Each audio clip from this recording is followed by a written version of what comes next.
Hey everyone, and welcome to Almost Cancelled. I am Peter, that is Connor, and we are going to talk about Timeless, Season 1, Episode 13. It's called Karma Chameleon. Full spoilers for the episode, as always. You know, every week, like, because of the first batch of episodes were so Formulaic. formulaic, every week we've been kind of praising it for, oh, this is different than normal, this was different for this reason. This one was really different. It was, and I feel like even though it's been a while since we've had that formula, they established it so well at the start that even now it just feels different every time. Yeah. Because Lucy doesn't even go on the trip, and it's not a trip to stop Flynn. It's obviously set up in the last episode that Wyatt's going to take Rufus, and they're going to go and try and stop. Well, we find out more specifically how they're going to do it in this one, but they're going to go back and stop the killer's parents from ever meeting, and therefore he will never be born and never kill his wife and the other woman that he killed. And that's the plan. So they go back to the 80s. They go back to, I think it was 84? 83. 83, 84, yeah. And they have their Miami Vice suits on, which great, by the way. Rufus on the suit, geeking out over A-Team and stuff. Yeah. Lots of fun. Plenty of 80s tracks in the background. Yep, noticing that. I do love a time travel to the 80s episode. It's classic, isn't it? I like that Rufus pointed out it's a reverse Back to the Future because they're trying to stop someone being conceived. Do you know what really dawned on me as well? Like, usually when we have time travel movies to the 80s, it's been a while since we've had them.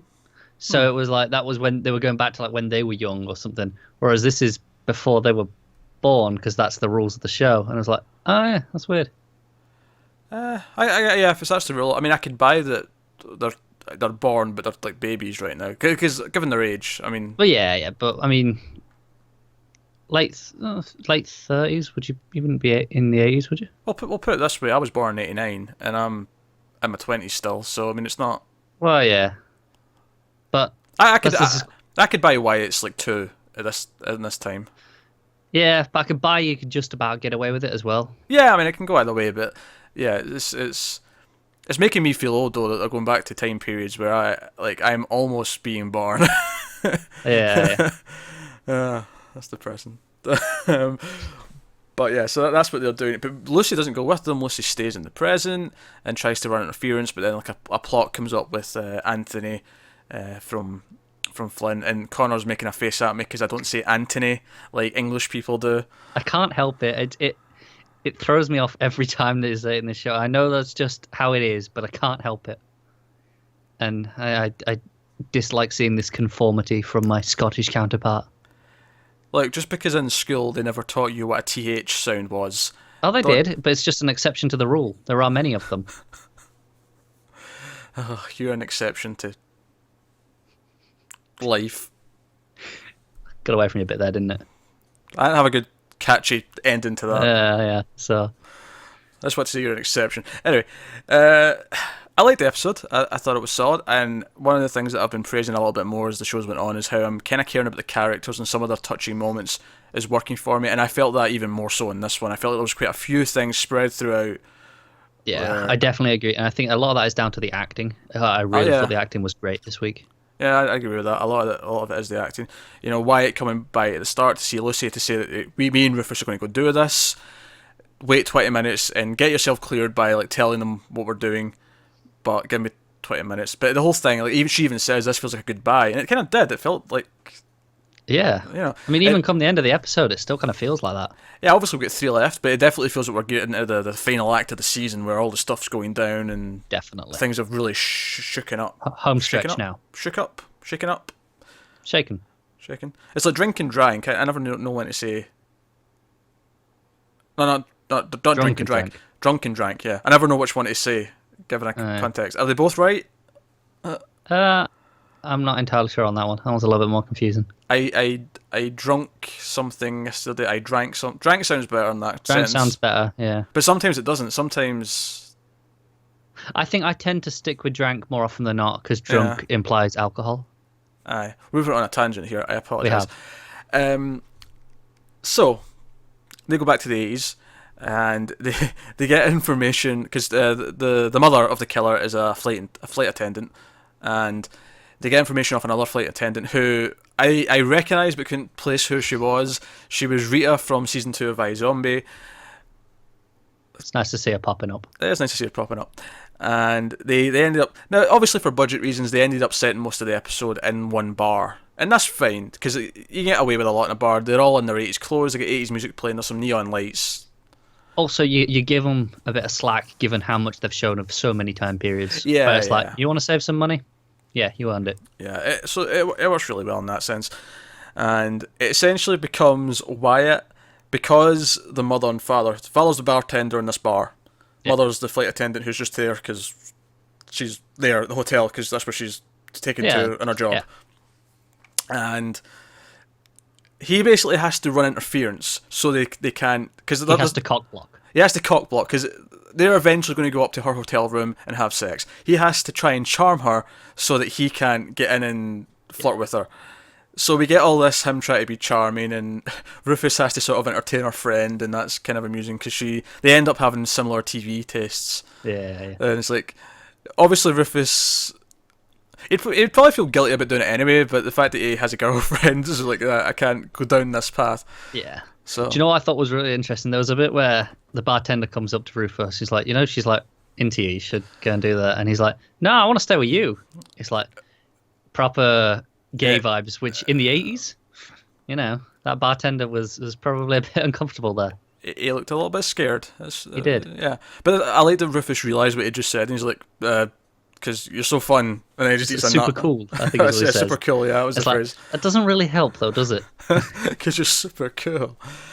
All that stuff was fun, but no matter what he does, they seem to end up, the cop comes in and he's hurt, and she like breaks out her first aid knowledge, and the bartender ends up helping her, and then eventually the other flight attendant shows up, and it catches Wyatt out because he said he knew her to her, and it catches him in a lie, and then she gets weirded out by him, so then he's not allowed to go near her. And then it's like, okay, we have to lure him away so we can grab him. And that doesn't work because this other drunk idiot shows up to pick a fight. It's just one thing after another, isn't it? It's fate and all that.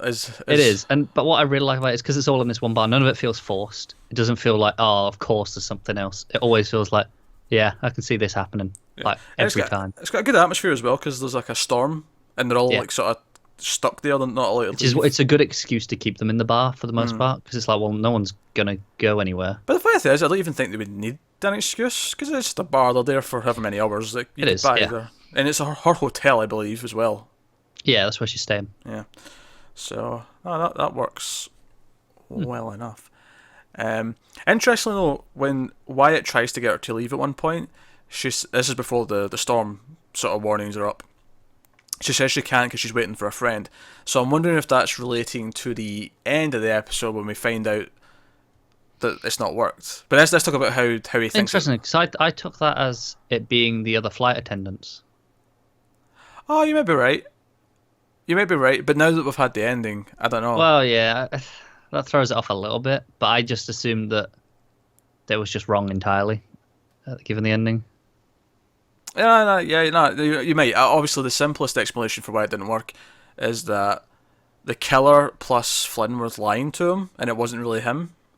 Because Flynn lied to him, and you even brought this up last week. The killer never confirmed it; he just implied. He never said it; he just implied, yeah. And given the whole speech was why it was like, "Look, I need this, you don't." But maybe the killer was like, "Sure, I'll just say I did because it'll make him feel better," and he doesn't think he's got a time machine to go and fix it. Yeah. I wonder if like, the other two women that he killed, who did turn out to be saved by this, I wonder if one of them means something to Flynn. Like, if it's important that one of them be saved. Possibly. If this was him playing them and manipulating them to get something he wants. That would make Flynn seem a bit more evil again. Well, he seems quite evil by the end of this episode anyway. Alright, sure, but in general, he still feels like he's got a greater good goal. Even with the end of the episode, it doesn't feel outright evil. Whereas that would feel just straight up for personal gain. But yeah, so let's talk about the fact that Wyatt promises Rufus he won't hurt anyone, and he doesn't intend to. He just wants to cop block him. That's essentially the plan. And he ends up having him at gunpoint and chasing him, and the guy just sort of trips and hits his head on the curb. Yeah, it just falls backwards onto it. And again, this kind of felt like, oh, is this... I mean, obviously he wasn't meant to die, but it still feels like, is this fate stepping in here? Like something's at play. It's just so coincidental, but I don't see it as like a cheap thing. I see it as oh, this might mean something that it happened. It's starting to play with its rules of time travel and making things interesting, isn't it? Yeah, a little bit. And by the way, like they shielded it enough because it's NBC, but at the same time, when he picked the guy up a little bit, and you seen the back of the head and the blood was spurting out. It was great. It was just like you just see it kind of pour out. It was like as it comes up. It's like, oh man, that was cool. It was kind of out of focus. They were clearly trying to like sort of do it, but hide it enough so they could get away with it. But it was enough. They get away with it enough because it's on a 10. Yeah, that's true. That's true. It's a bit later. They can get away with it a little bit more. NBC. I mean, what on earth did they get away with on Hannibal? Yeah, I don't know how they did that, but they did. No, exactly. But my point is, I can see they probably got away with this comfortably in comparison. Oh yeah, absolutely in comparison. But there were, actually, again, talking about scenes where I really like all the stuff with them setting up at the start and working together. I thought they've really kind of bonded at this point. But see when they go back in the ship at the end before they come back to present day, and Wyatt's kind of like in shock and disgusted because this guy's ended up dead, and he was in it. There was nothing wrong with this guy. He was completely innocent. He didn't kill anyone. Yeah. He was hooking up with a girl. Like, he wasn't doing anything wrong with it though. And Rufus, despite the fact that Rufus was the one up until that point, was like, "You promised you wouldn't hurt anyone. You can't hurt anyone." He's now like, trying. Well, you've saved 3 people. He's the one trying to make him feel better about it, and it's kind of that makes the relationship a lot more interesting to me. It's like, okay, he will try and stop you as much as he can, but once this accident happened, he believes you didn't mean to do it. That's important. But yeah, now that he's there, he's like, no, like. Well, there's nothing we can do about it. Yeah, good things still came from it, and it was a good sign of like friendship and camaraderie to me. The way he kind of flipped to try and make him feel better, and of course Wyatt says that Jessica would be horrified at what he's done to bring her back. No, just for us, I like the idea that we've had this episode with just the 2 of them, to see the 2 of them really bond without Lucy around, because I think it brings out a little bit of different sides to them. Yeah, maybe. And I think that whole scene was really well acted. And speaking of like bonds and stuff, there's that great scene where Jaya's pissed that Rufus didn't tell her that he was doing this. And logically, he can explain this away. He's like, well, he's supposed. They're pretending that he's doing it under duress. So why would he? So why he didn't want to involve her? So why would he call her and not involve her? So honestly, I think he's got a sound reasoning for this. But she says to Lucy when they're getting set up, she's putting a tracking device on her. We'll get to that plot in a second, but she's, if you love someone, if you really care about someone, you tell them you're about to do this, because it's so dangerous. And then she's like, so how did you find out? It's like, Wyatt told me. Yeah. It was such a good setup, because as much as I wasn't really for them pushing a romance, and they teased it a little bit in the Bonnie and Clyde episode where they had that little moment. Here, it's moments like that make it feel like, okay, you can go down that road if you want. Yeah, this was such a good setup though for that, because what was great about it is Jaya says that line, and it's before she actually says the response. You can see in her face she's just realised what that meant. But it's the same way that we realise as well, because at first we just play it as, teammates, like that's why he's going to do it. Like he says, I trust you, but then she says that line and you rethink it. You go, okay, I get it. You realise at the same time she does. She gets that look in her face the same time you're like, well, maybe. Yeah, there's something brewing there, which is interesting in and of itself because it creates all this conflict. What if Jessica does come back and then they're already kind of smitten with each other or so on? Yeah, it is interesting. But I did really like that moment. I thought it was very cleverly done. Yeah, it was a really, really clever scene. So yeah, in present day, Anthony with Emma, I believe, the new pilot they got in the past, who was the first pilot for the first... the new pilot they got in the past that was the old pilot. Aye, that one. And she... I mean, we've kind of found out later on in the episode what it is anyway, but it really annoyed me how it cut into that scene, and they walk into frame and she's like, so that's Rittenhouse's secret plan. I feel like it would have annoyed me less if they hadn't told us anyway later on. Oh yeah, no, absolutely. It's not a big deal because we did find out, because we found out later in the same episode. But it was just really funny how it cut into a scene, and the first line was. It was like they're trying to hide it, wasn't it? Yeah, it felt really, really obvious and cheap the way it just cut into the middle of the sentence. Like, so that's their secret plan. It's like, we want to make this a big reveal for you guys later. And I was just like, okay. That was the funny thing. It wasn't a big reveal later. It kind of came out in natural conversation in a really simple way. Which kind of annoys me a bit more. Because it's like, well, if it had been a big reveal, at least I can respect that that's why they cut it out, so that we get that moment. Yeah. But then they didn't play it that way. So what difference was it if we just found it out then? So I don't think it would have changed much. So before we find out what it is, Anthony's like, we should just destroy the ship and we can get Rufus to destroy the other one so that Rittenhouse can't do this because they want the ships for themselves so they can do X things. At this point, we don't understand. Although, to be honest, that was the thing. That was kind of why the reveal didn't work. It was kind of just the obvious thing. Yeah. Like, which they want to manipulate history for their own benefit. Yeah, duh. Yeah. What else were we going to think? Exactly. Why else would they want it? The way they were talking about it, as if it was like something really specific, made me think, oh, it's going to be a really like focused in. They're going to do and this. they talk about what their aim is for this, utilitarian, clean world of control and classic sci-fi trope. Yeah, classic sort of dictatorship sort of style. Yeah, kind of but our image, nothing else. But it makes you think like, they're doing something very specific, but it's not. It's like, they're going to do other things to create this goal.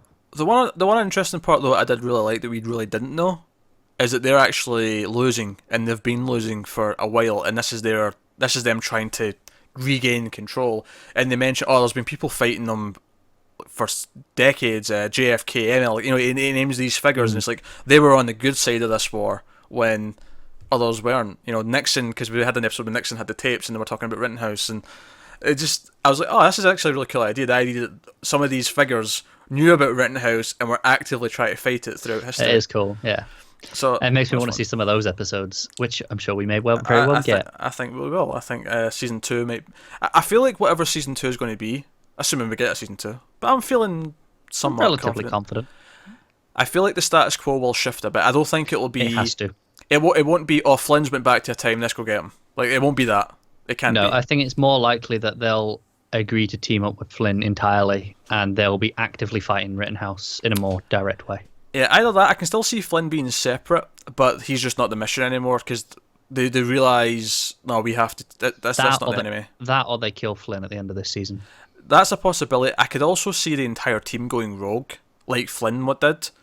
And it's like the government are hunting them down, but they're going through time. I can see that being season 2. Oh, that'd be cool. Yeah. I can see that being the thing. There's definitely going to be a big shift either way. It already feels it's like inevitable. Because obviously they come back at the end and we get that great scene where Wyatt finds out that Jessica's still dead. It's heartbreaking. It's heartbreaking, great acting. Everyone in the scene was doing a great job with that stuff. And it gets carted off.